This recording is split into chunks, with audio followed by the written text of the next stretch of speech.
नमस्कार, आप देख रहे हैं डीटीवी भारत और आपके साथ मैं हूं शर्मिला चौहान। और इस वक्त की बड़ी खबर आपको बता देते हैं। बड़ी खबर इस वक्त की, कांग्रेस ने स्टार प्रचारकों की सूची को जारी कर दिया है। तो बिहार उपचुनाव को लेकर स्टार प्रचारकों की सूची जारी कर दी गई है। 20 स्टार प्रचारकों की सूची जारी की गई है। सूची में कांग्रेस के बड़े नाम शामिल हैं। स्टार प्रचारकों की सूची में कन्हैया का नाम भी शामिल है। तो बड़ी खबर इस वक्त की हम आपको बता रहे हैं कि उपचुनाव में कांग्रेस ने जीत का दावा किया है।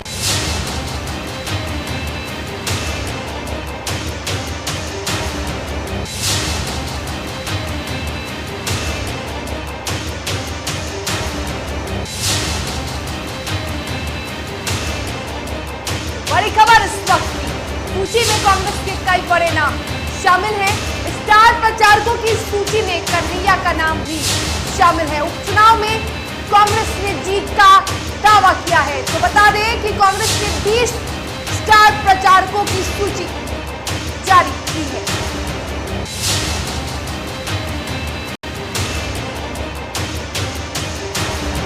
चलिए, इस पर अधिक जानकारी के लिए हमारे साथ अशीत नाथ तिवारी, कांग्रेस प्रवक्ता, जुड़े हुए हैं। अशीत नाथ जी, कांग्रेस ने स्टार प्रचारकों की सूची जारी कर दी है। कई बड़े नाम है, क्या लगता है इन बड़े नामों के जरिए कांग्रेस उपचुनाव में जीत हासिल कर पाएगी? देखिए, कांग्रेस दोनों सीटों पर जीत रही है और यही वजह है कि आपने देखा होगा कि जैसे ही हमने अपने उम्मीदवारों के नाम का ऐलान किया, एनडीए और राजद दोनों तरफ से बड़ी तीखी प्रतिक्रियाएं आनी शुरू हुई और वो प्रतिक्रियाएं आज तक आ रही हैं। ये प्रतिक्रियाएं हमारे खिलाफ लड़ रहे लोगों की प्रतिक्रियाएं बता रही हैं कि उनको हमसे घबराहट है। मतलब ये है कि वो हमसे हार रहे हैं। जी। पार्टी अपने प्रत्याशियों की सूची बनाती है, तमाम पार्टियां बनाती हैं, हमारी पार्टी ने भी बनाई है। हमारे हर कोई भी चुनाव पूरी ताकत से, पूरी ईमानदारी से लड़ते हैं। हमारे लिए चुनाव है, वो चाहे 2 सीटों का हो या 200 सीटों का चुनाव हो। इसलिए हमारी जो स्टार प्रचारकों की सूची है उसमें हमारे बिहार के तमाम बड़े नेता हैं। ये चुनाव में भी प्रचार करते हैं, ये उपचुनाव में भी प्रचार कर रहे हैं। अच्छा अशीत नाथ जी, चुनाव प्रचार के दौरान तेजस्वी यादव और कन्हैया कुमार भी आमने सामने हो सकते हैं। क्या लगता है, क्या कन्हैया तेजस्वी यादव पर भारी पड़ जाएंगे? देखिए, हम नहीं जानते कि तेजस्वी जी कहाँ आमने होंगे, कहाँ सामने होंगे, या राजद वाले जाने। हमारी तरफ से हमारे कन्हैया कुमार जी होंगे। कन्हैया कुमार जी हमारे नेता है ना, हम कन्हैया कुमार जी के बारे में जानते हैं। हम नहीं जानते तेजस्वी जी कहाँ होंगे, नहीं होंगे, तो कहीं है भी कि नहीं है, चुनाव प्रचार में आ रहे हैं, नहीं आ रहे हैं, हमें क्या मालूम। हमारे कन्हैया जी नेता है, कन्हैया जी चुनाव प्रचार में जा रहे हैं, कन्हैया कुमार जी पार्टी के लिए काम करेंगे, लोगों के बीच रहेंगे। बिल्कुल, तमाम जानकारी के लिए आपका बहुत बहुत धन्यवाद अशीत नाथ जी। हमारे साथ कांग्रेस प्रवक्ता अशीत नाथ तिवारी जुड़े थे। कांग्रेस ने स्टार प्रचारकों की सूची को जारी कर दिया है। 20 स्टार प्रचारकों की सूची जारी की गई है, जिसमें कई बड़े नाम शामिल हैं। वो बड़े नाम हैं शत्रुघ्न सिन्हा, मीरा कुमार जो कि राष्ट्रपति के उम्मीदवार के तौर पे खड़ी हो चुकी है, जो कि लोकसभा की स्पीकर रह चुकी हैं।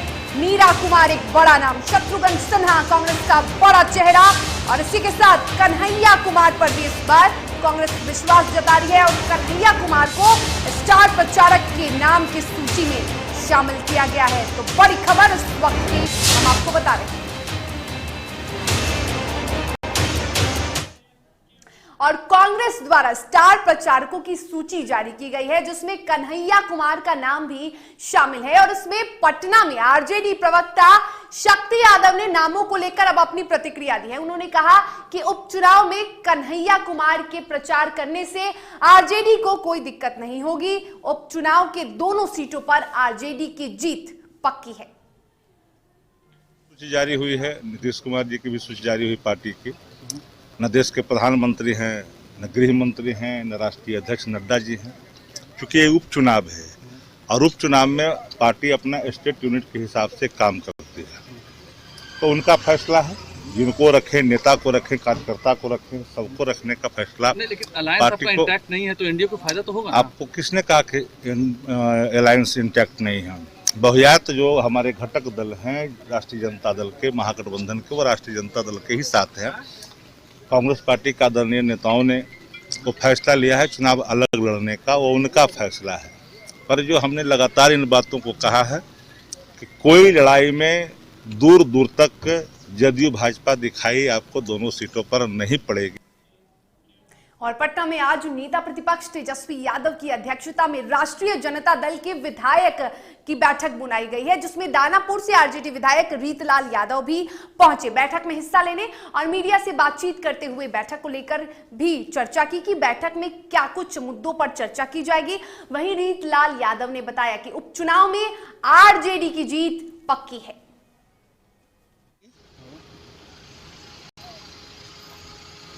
हमारे पार्टी का जो भी रणनीति है तय हो रही है और हम सभी जनप्रतिनिधि कार्यकर्ता पार्टी के जो भी पदाधिकारी लोग हैं एकजुट होकर के काम कर रहे हैं और सफलता भी मिलेगी हम लोग को। कांग्रेस नुकसान पहुंच रहा है, कांग्रेस सामने में खड़ी है। देखिए कांग्रेस और राजद चुनौती की कहाँ बात है, न कल अलग थे न आज अलग है। स्वर्गीय डॉक्टर राम मनोहर लोहिया जी की पुण्यतिथि के अवसर पर आयोजित राजकीय समारोह में राज्यपाल फागू चौहान, मुख्यमंत्री नीतीश कुमार और उप मुख्यमंत्री तारकिशोर प्रसाद उनके आदमकद प्रतिमा पर पुष्पांजलि अर्पित कर उन्हें भावभीनी श्रद्धांजलि दी।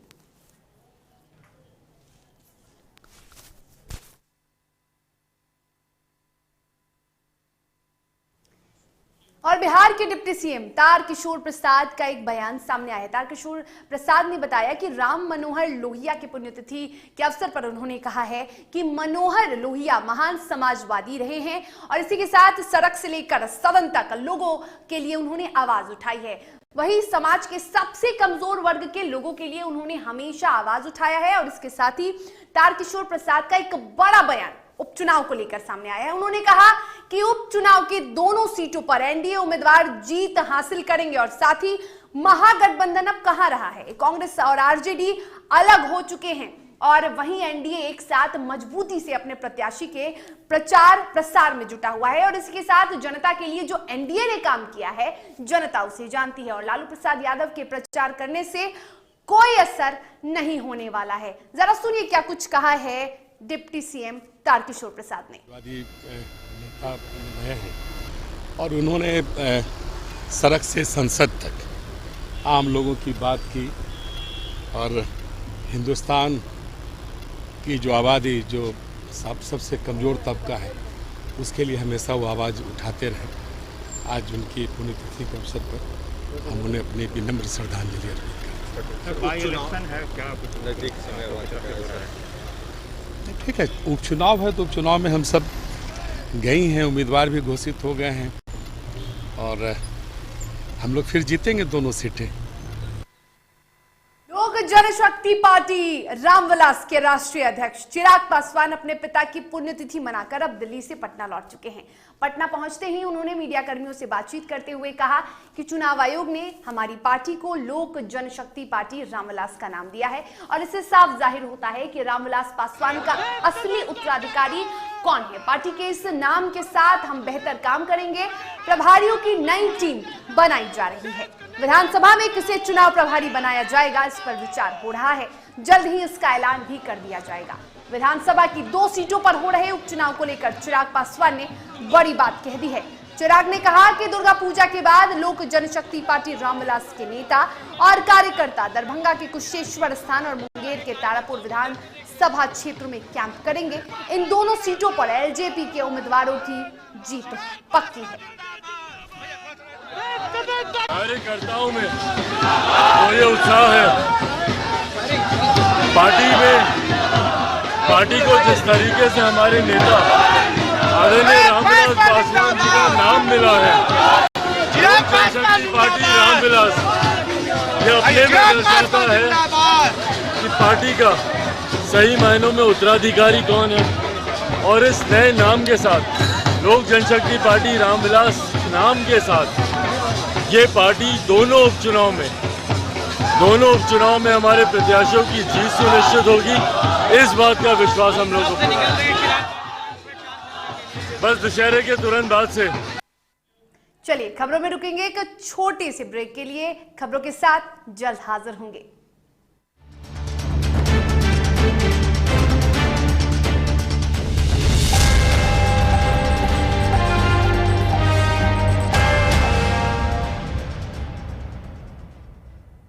Elite institute. अगर आपके अंदर चाह है तो एलीट आपकी राह है। आईआईटी हो या मेडिकल, आप चाहते हैं अपने आप को उत्कृष्ट दिखाना, आप चाहते हैं खुद को एक आईआईटीएन के रूप में दिखना या मेडिकल के क्षेत्र में आगे बढ़ना, तो एलीट आपके लिए एक बहुत बड़ी ताकत के साथ आपके सामने है। आइए, खुलिए, बढ़िए, पहुंचिए। Elite institute. दादी, इतने सारे पापड़ बन गए, क्या करे? कच्चा पापड़, पक्का पापड़, एक्स्ट्रा पापड़, इंस्टा पापड़, कक्कर दादी के छत का पापड़ विद ऑनलाइन प्रेजेंस बन गया धाकड़। फोन पे करके ऑर्डर ही ऑर्डर, सब वाह हो गए इसको खाकर। कच्चा पापड़, पक्का पापड़, चंडीगढ़ टू चेन्नई बढ़िया सापड़। कच्चा पापड़, पक्का पापड़, एक्स्ट्रा पापड़, इंस्टा पापड़। बिजनेस बढ़ाओ इंडिया के फास्टेस्ट 4G के साथ, स्पीड से बढ़ो विद वी गिगानेट।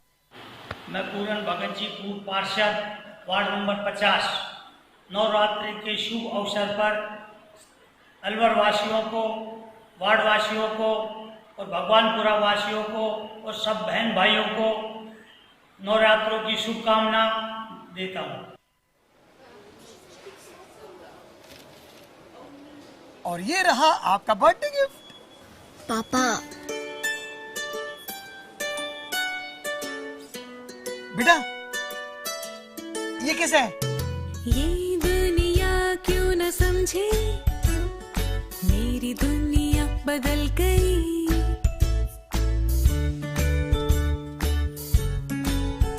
और ये देखो पीहू,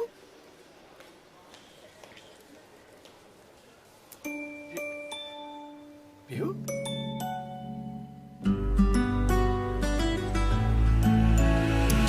गुड़ियों से खेलने वाली तेरी गुड़िया बड़ी हुई। बच्चे कब बड़े हो जाते हैं पता ही नहीं चलता। थोड़ा बड़प्पन दिखाइए। रहो सेफ सैनिटरी पैड से खुद को स्वस्थ और सुरक्षित रखने में इनका साथ निभाइए। सर छुट्टी चाहिए थी। क्यों?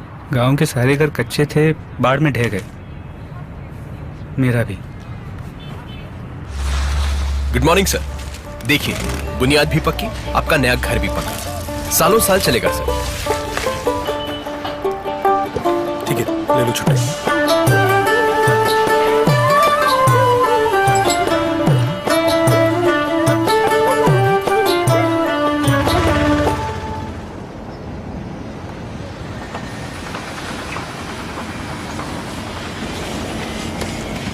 लो, हो गया घर पक्का।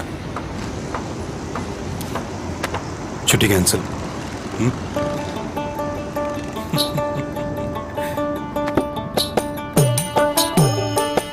सच्ची खुशी वही होती है जिसकी बुनियाद दूसरों की खुशी में हो। कोणार्क, खुशियों की बुनियाद। अबे गुड्डू, ठीक से लगाओ बे। रिश्तेदार आएंगे तो उनको लगना चाहिए ना कि इस घर में हमारे चंदा का कितना मान सम्मान है, और आज हम और हमारा परिवार कितना खुश है। हाँ हम तो आपको बताना ही भूल गए, हमारी चंदा इतने सालों बाद गाभन हुई है। हाँ और पहले जो दो खाए ना तो स्वस्थ और तंदुरुस्त कैसे रहेगी। भला हो मधुसूदन गोल्ड पशु आहार का, जिसके देने से हमारी चंदा गाभन हुई और उसको एक रिष्ट पुष्ट बच्चा हुआ। हाँ अगर आप भी अपने पशुओं से करते हैं प्यार तो उन्हें दीजिए सिर्फ और सिर्फ मधुसूदन गोल्ड पशु आहार। भाग खुल जाएंगे।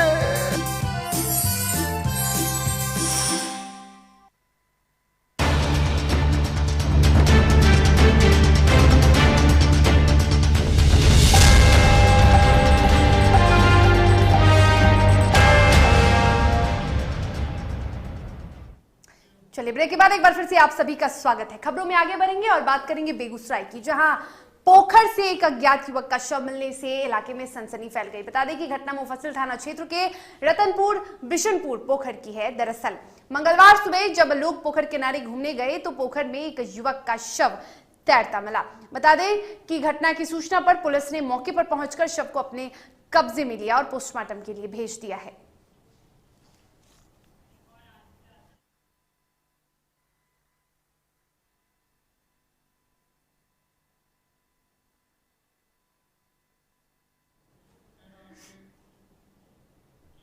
बेगूसराय में बेखौफ बदमाशों ने दूध सेंटर संचालक को रंगदारी नहीं देने पर घर पर चढ़कर पिता और पुत्र को चाकू मारकर घायल कर दिया। बता दें, घर में घुसकर इस वारदात को अंजाम दिया गया है। घटना बलिया थाना क्षेत्र के बरियारपुर गांव की है। बताया जा रहा है कि बरियारपुर गांव निवासी उमाशंकर सिंह अपने घर पर दूध सेंटर चलाते हैं और घायल उमाशंकर सिंह का आरोप है कि उनके पड़ोस के बदमाश दुर्गेश कुमार 5 लाख रुपए रंगदारी की मांग कर रहा था और नहीं देने पर हत्या की धमकी भी दी थी। फिलहाल घायलों का इलाज अस्पताल में जारी है।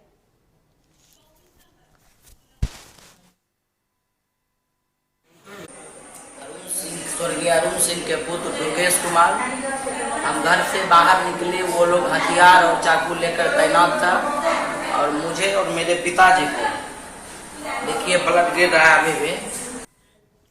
और नालंदा में नहाने के दौरान 4 बच्चों की नदी में डूबने से मौत हो गई। घटना की जानकारी मिलते ही अस्थावा की जेडीयू विधायक डॉक्टर जितेंद्र कुमार ने गहरा दुख व्यक्त किया है। बीडीओ और सीओ को अविलंब सहायता राशि देने का निर्देश दिया है। घटना सरमेरा थाना क्षेत्र के काजीचक गांव की है।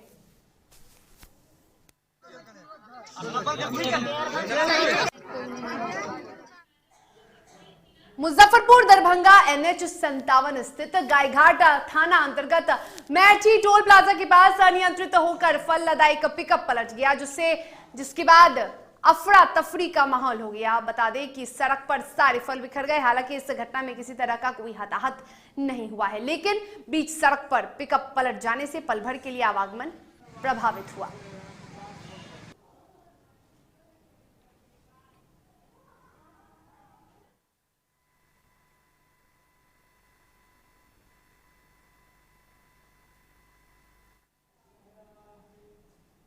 और रोहतास जिले के कछुआ में एक 5 साल की बच्ची के साथ दुष्कर्म का मामला सामने आया है।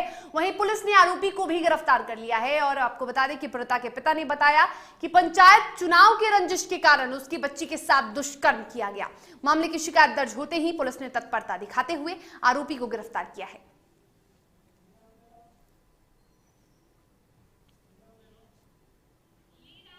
तो 5 साल की मासूम के साथ दुष्कर्म जैसी घिनौनी वारदात को अंजाम दिया गया है। हालांकि इस मामले में पुलिस ने आरोपी को गिरफ्तार कर लिया है।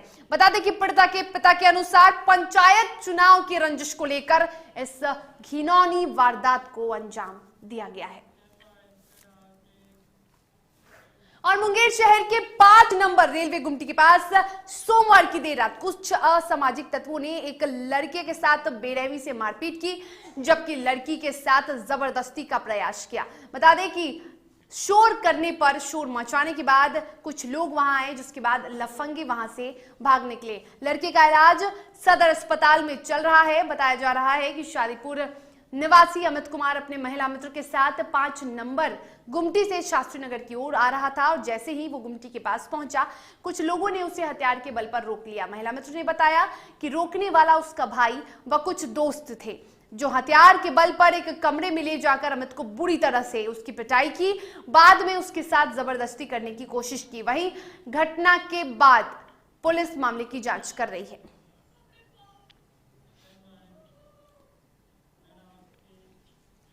वैसे तो बिहार शरीफ को स्मार्ट सिटी का दर्जा मिला है और स्मार्ट सिटी का दर्जा मिलने के बाद कई योजनाओं को धरातल पर लाने की बात कही जा रही है, लेकिन वास्तविकता यह है कि अब भी बिहार शरीफ स्मार्ट सिटी के कई इलाकों में पानी की घोर किल्लत देखी जा रही है। गौरतलब है कि बिहार शरीफ सोहसराय मोगल कुआं मस्जिद के पास सप्लाई पानी की किल्लत को लेकर ग्रामीणों ने सड़क जाम किया। ग्रामीणों ने बताया कि नगर निगम के पदाधिकारी से पानी की सप्लाई करने को लेकर कई बार सूचना मिलने के बावजूद पदाधिकारियों के कान तक जू तक नहीं रेंगा।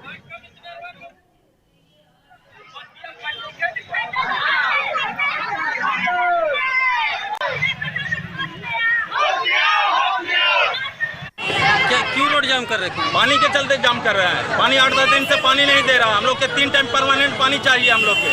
कब से ये समस्या है? कब से 8-10 दिन से समस्या हो रहा है। कौन कंप्लेन किए थे? कंप्लेन कोई कंप्लेन वार्ड कमिश्नर को बोले, पीएडी वाला को जाके बोले, कोई नहीं सुनने के लिए तैयार है।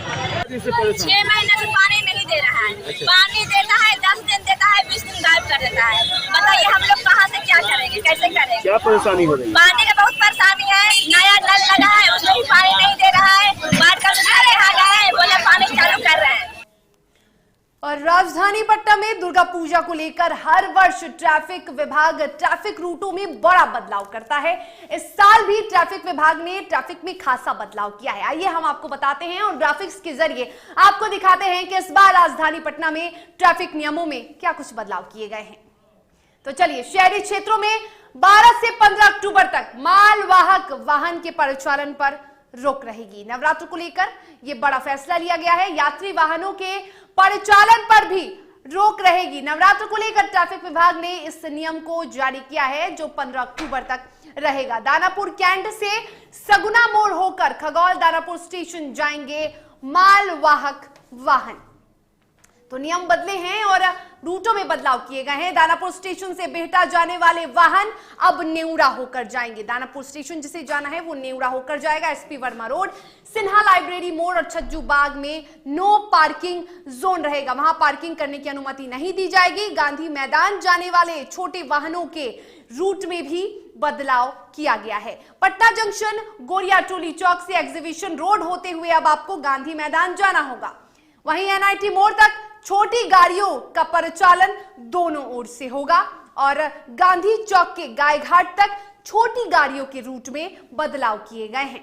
केवल पश्चिम से पूरब की ओर छोटी गाड़ियां जा सकती हैं, उन्हें अनुमति है। तो बेली रोड पश्चिम से गांधी मैदान जाने वाले रूटों में भी बदलाव किया गया है। रूट में यह बदलाव किया गया है कि जो बेली रोड से जो छोटी गाड़ियां हैं वो वोल्टास मोड़ तक ही जा सकती हैं। वोल्टास मोड़ तक जाने की इजाजत है। पटना म्यूजियम के चारों तरफ मार्ग पर पार्किंग पर रोक है, यानी पटना म्यूजियम के साथ ही कोतवाली थाना से पटना म्यूजियम तक वाहनों की पार्किंग पर रोक लगाया गया है। वहां आप पार्किंग नहीं कर सकते हैं। वाहन का परिचालन अदालतगंज से आयकर गोलंबर की ओर अब नहीं होगा, उसके परिचालन पर भी रोक है। सभी वाहनों को आर ब्लॉक चौराहे की ओर से डाइवर्ट किया जाएगा। इन नियमों में बदलाव किए गए हैं। भट्टाचार्य मोड़, पटना जंक्शन की ओर से डाक बंगला जाने पर भी रोक लगाया गया है। डाक बंगला जाने पर अब वाहन जो है वो डाक बंगला पर नहीं जा सकते हैं। डाक बंगला जाने वाले सभी प्रकार की वाहनों पर रोक लगाया गया है। नवरात्र को देखते हुए इन नियमों में बदलाव किए गए हैं। डाक बंगला चौराहे से कोतवाली तक वाहनों के परिचालन पर रोक रहेगा। 12 तारीख से 15 तारीख तक पटना शहरी क्षेत्र में भारी वाहनों का प्रवेश निषिद्ध किया गया है तथा इस संबंध में बाज़ाब्ता पेपर में भी नाम सुहा छपा है, जो सभी लोग इसे अवश्य पढ़ लें। सगुना मोड़ से हवाई अड्डा तरफ जाने वाले वाहन रूपसपुर पुल के नीचे से जगदेव पथ मोड़ होते हुए बीएमपी होते हुए हवाई अड्डा जाएंगे तथा जो दीघा हाट तरफ से आसियाना तरफ आने वाले वाहन हैं उनको पासपोर्ट ऑफिस के नज़दीक से, जिनको सगुना जाना है, पासपोर्ट ऑफिस के नज़दीक से डाइवर्ट करके अंबेडकर पथ में 3 और 4 नंबर पाया के बीच से निकाला जाएगा, जो रूपसपुर होके जाएंगे सगुना तरफ, या जिनको जाना होगा। और पटना सिटी के ऐतिहासिक मारूफगंज मंडी के बड़ी देवी जी का वैदिक मंत्रोच्चारण के साथ पूजा संपन्न होने के बाद सप्तमी से एक दिन पहले छठी को ही पट खुल गया। वहीं मां का द्वार खुलते ही, मां का पट खुलते ही श्रद्धालुओं में खासा उत्साह देखने को मिल रहा है। बताया जा रहा है कि बंगाली पद्धति के अनुसार षष्ठी को ही मां की पूजा अर्चना की जाती है, जहां दूर दूर से हजारों की संख्या में श्रद्धालु मां के दर्शन को आते हैं और पूरी आस्था विश्वास के साथ मां की पूजा अर्चना की जाती है।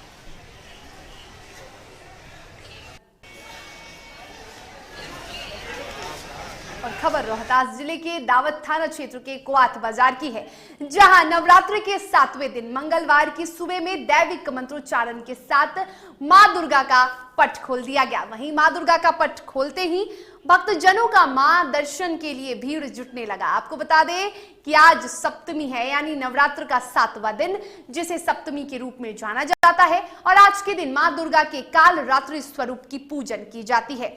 काल से ही रक्षा करने वाली मां काल रात्रि की पूजा करने से हमारे जीवन में आने वाली अंधकारमय परिस्थितियों का नाश होता है।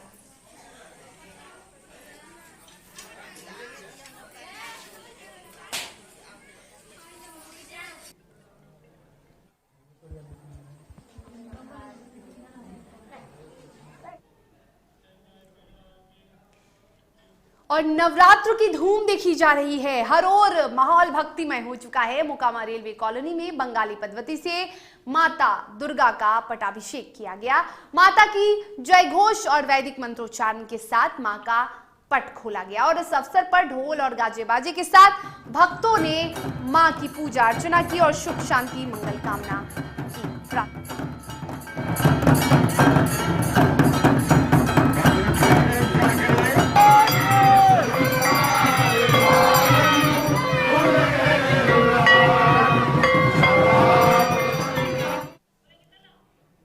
शारदीय नवरात्र की सप्तमी तिथि पर भक्तों के लिए मां दुर्गा का पट खुल गया है। ऐसे में पूजा पंडालों और देवी मंदिरों में भक्तों की भीड़ बढ़ने लगी है। मां दुर्गा की आरती के दौरान पूजा पंडालों और देवी मंदिरों में अद्भुत नजारा देखने को मिल रहा है। स्त्री पुरुष युवा बच्चे सभी मां की भक्ति में लीन हो गए हैं। शहर से गांव तक चहु और मां के भजन से माहौल भक्तिमय होने लगा है। ढोल नगाड़े के साथ मां की पूजा की जा रही है।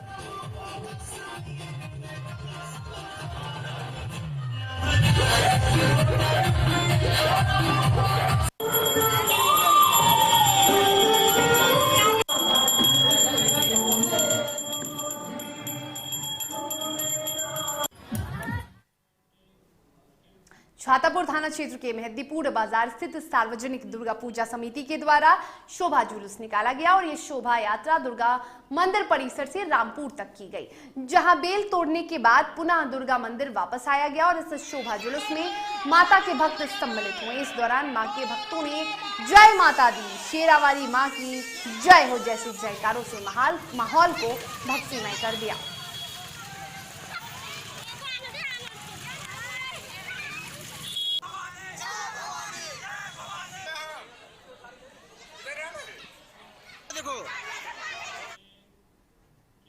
चलिए इसी के साथ बुलेटिन के सफर में फिलहाल इतना ही। तब तक के लिए मुझे दीजिए इजाजत, लेकिन आप स्वस्थ रहिए, सुरक्षित रहिए और देखते रहिए DTV भारत। नमस्कार।